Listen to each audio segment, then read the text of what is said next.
좋은 아침입니다. 7월 15일 오늘의 이슈 한보연에서 전해드립니다.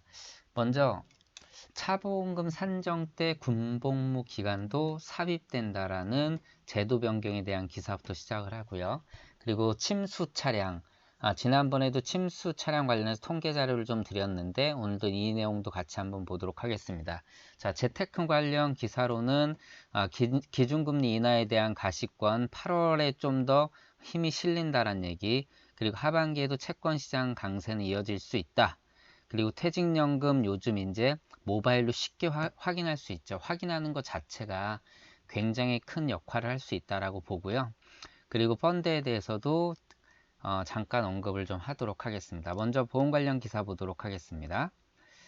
자, 우리가 뭐 이제 사고가 나게 되면 사망이나 장애 이렇게 이제 큰 사고로 이어질 경우 결국은 앞으로 벌어들일 수 있는 소득을 벌어들이지 못한다라는 이러한 이제 그 예상 금액을 산정을 합니다. 그걸 상실 수익액이라고 하는데 이 상실 수익액을 그 산정을 할 때 군복무 기간을 빼거든요. 그런데 이 부분이 좀 이제 그 어떻게 보면 소비자의 피해가 될 수 있다. 그리고 뭐 면제자와 군복무 예정자 사이에 어떤 이제 불합리성을 만들어낼 수 있다라고 해서 결국은 요번에 개정이 될 것으로 보이고요. 그래서 군복무 기간도 취업 가능 월수에 포함이 됩니다.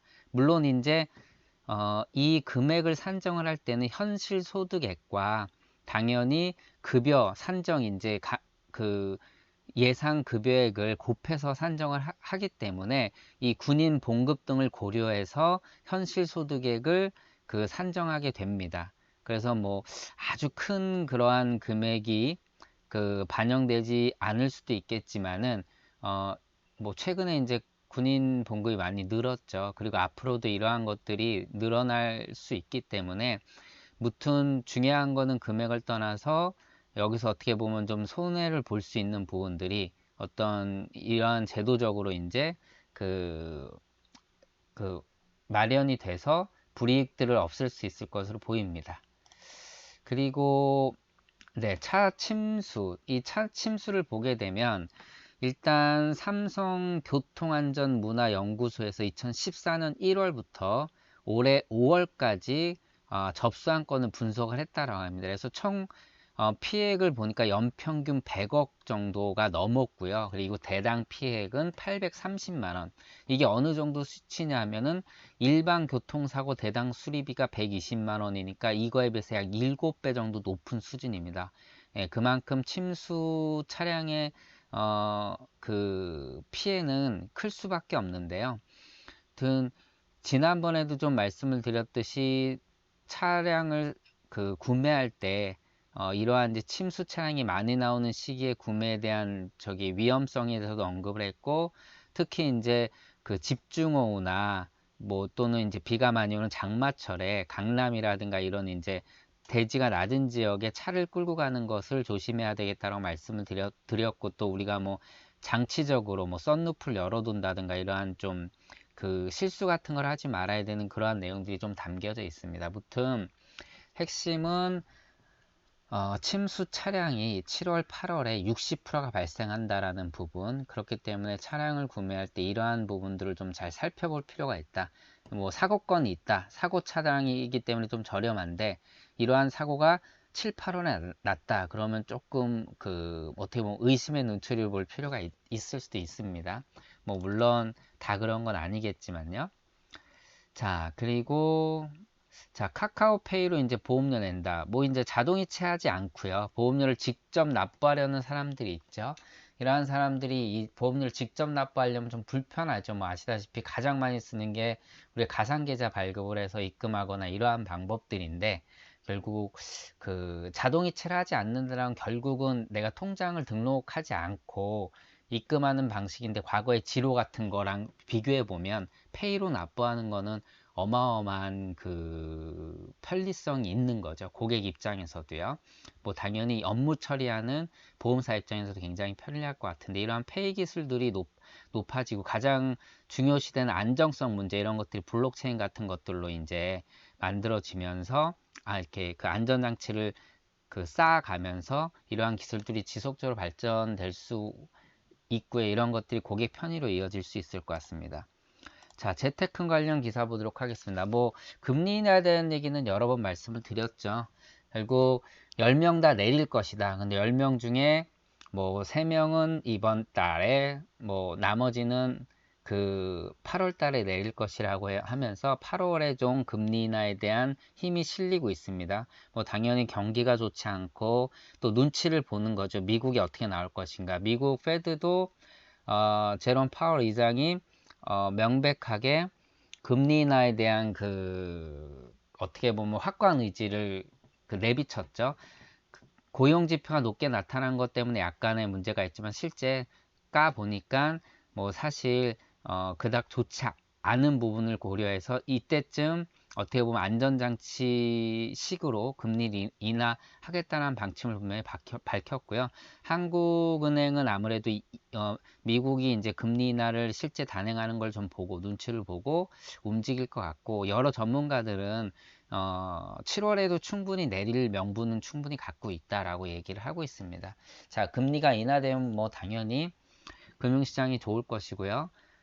이제 증권시장도 좋을 것이고, 당연히 채권을 갖고 있는 사람들 채권 수익들도 좋아질 거고요. 뭐 이런 식으로 이제 금융시장에 여러 가지 영향을 미칠 수 있겠죠. 그리고 자금이 많이 돌다 보니까 뭐 소비가 조금 더 진착되고, 또 이것들이 물가 상승으로 또 이어질 수 있으면서 경기 둔화에 대한 우려를 조금이나마 이제 조금씩 이제 다져가면서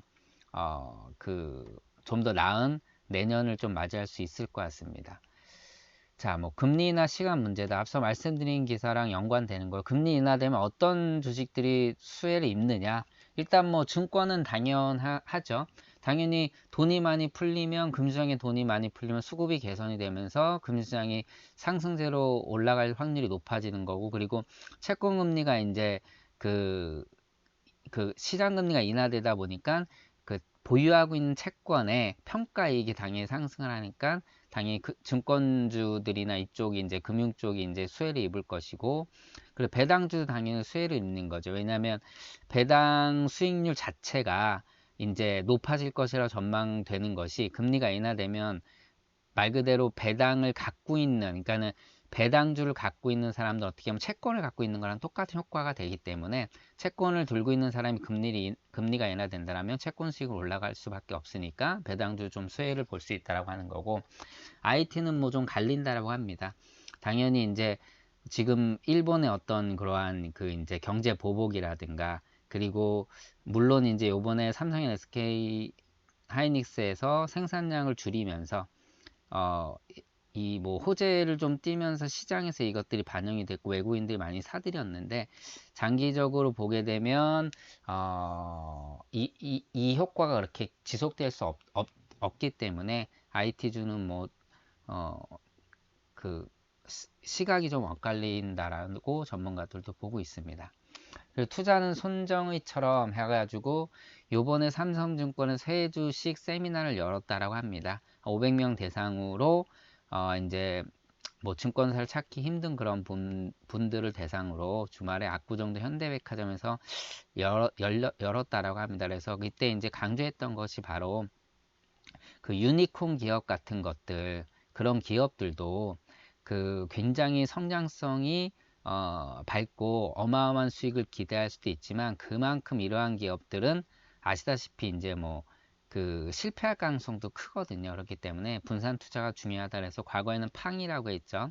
뭐 페이스북, 아마존, 애플, 넷플릭스, 구글에서 지금은 뭐 펄프스라고 해서 이제 핀터레스트, 우버, 리프트, 팔란티어, 그리고 슬랙까지 계세요. 이러한 기업들이 좀 뜨고 있기 때문에 이러한 기업에 분산 투자하는 것이 좋다라고 얘기를 하고 있는 거. 그 다음에 중국 유통과 미국 유통주를 잡아라. 그래서 미국은 뭐 당연히 아마존이고요. 중국은 텐센트라든가 알리바바 쪽에 유통 쪽에 주식들을 좀 잡을 필요가 있다. 그래서 뭐 최고의 기업들을 언급을 하고 있고, 여기에 플러스로 이제 명품 기업들 있죠. 네, 우리가 뭐 제일 많이 얘기하는 루비통이라든가 에르메스 같은 이러한 이쪽도 강한 파워를 갖고 있다라고 하면서 이쪽에 주식을 장기 분산 투자라고 얘기를 하고 있습니다. 뭐 하반기에도 채권 시장 강세를 띈다라고 해서 이제 NH 아문디 자산운용의 채권 전문가 분이 이제 이 채권 시장 전망에 대해서 이야기를 하고 있습니다. 뭐 계속적으로 그 시장에서 이야기하는 게 일단 뭐 미국의 금리 인하 그리고 여러 유럽이나 이런 중앙은행들의 그 금리 인하에 대한 시사점에 대해서는 계속적으로 말씀을 드렸고요. 그래서 채권 시장에 대한 것도 하반기에도 좋을 거다라고 얘기를 하고 있습니다. 뭐 시장 흐름을 보면은 미국이 금리를 계속 올려서 불안했었는데 채권 시장은 별로 악재였었는데 금리 동결하고 이번에 내리고 하면서 채권이 굉장히 우호적인 환경을 이제 맞들어진 거고요. 어느 채권이 좋냐? 일단 미국 채권이 가장 좋다라고 얘기를 하고 있고요. 그 다음에 이제 저금리 시대에서 유동성이 확보가 되게 되면 또 달러가 약세를 필 수 있는 그렇기 때문에 신흥국 채권에서 전망이 좋다라고 얘기를 하고 있고 여기에 추가적으로 대륙이 환에 대한 그 수익도 좀 볼 수 있지만 단기적으로 할 때는 환해지를 하고 하는 투자가 좀 좋을 것이다라고 얘기를 하고 있습니다. 여기에 이제 유럽 하이힐드 채권도 괜찮다라고 얘기를 하고 있고요. 그리고 뭐 경기 하반기 퇴직연금 최소 1년 한 번씩 리모델링 해라. 뭐 이제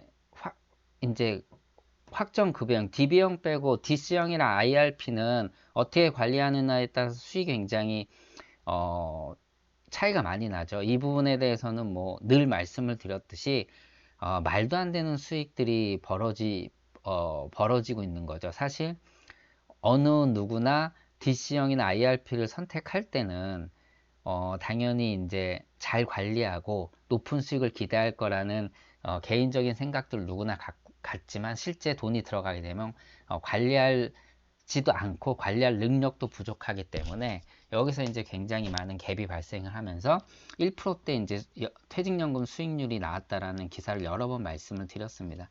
무튼 뭐 여기 기사를 쭉 읽어보면 결국 뭐 IRP, DC형, DB형 뭐 설명하는 거고 끝에 관리해라 뭐 이런 얘기인데 굉장히 실제 관리에 대한 어떤 자세한 내용은 안 나왔고요. 그냥 제가 언급하고 싶은 거는 퇴직연금 관리 정말 해야 됩니다. 그리고 적극적으로 주식시장에 투자할 필요가 있다. 제가 말씀드린 건 장기적인 자산이기 때문에 적극적으로 시장에 일희일비하지 않고 좀 적극적으로 주식에 좀 강하게 비중을 두는 것이 좋다라고 말씀을 드리고 싶은 거고요. 뭐 달러 약해져라. 여기서는 이 기사도 맨 마지막에 달러 약세가 찾아올 가능성이 높다라는 한 줄로 표현했고 앞에는 지금 시장에 대한 얘기들을 하고 있죠. 요즘 증시 별로 좋지 않다. 왜냐하면 바로 이제 지금 필요한 게 달러 약세단데 미국에서는 금리 인하를 기정사실화했고요. 그 다음에 이렇게 한 이유가 그 고용지표 너무 좋았는데 까보니까 사실 전 세계적으로는 다 부진하다. 제조무역 투자 다 부진하고 미국 경제 소비는 양호하지만 설비 투자는 둔화되고 있고 그래서 결국은 이 기업들의 성장에 대한 어떤 이제 어떻게 보면 수익성이라든가 이런 지표들이 생각보다 좋지 않게 나올 가능성이 높다라고 해서 결국은 그 금리 인하에 대한 그 강력한 그 의지를 파월 의장이 보였죠. 제롬 파월 의장이 보였고요. 결국은 이제 비둘기색을 띠고 가고 있기 때문에 이것들이 결국 시장이 이제 확대할 거고 달러를 약세로 만들고 하면서 신흥국들이 좀 더 나아질 거다라는 뭐 하면 그 중에 대한민국이 하나이기 때문에 그리고 우리나라 주식시장에 대한 외국인 비중에 대해서도 말씀을 드렸듯이 이러한 좀 혜택들을 볼 필요가 있다. 시장에서는 이걸 원한다라고 얘기를 하고 있습니다. 뭐 10년 장기선 얘기를 하고 있는데 뭐 결국은 S&P 지수 우리나라 좋지 않았죠. 미국은 그러니까 S&P 500 지수 최고치 경신할 때 우리나라 좋지 않았죠.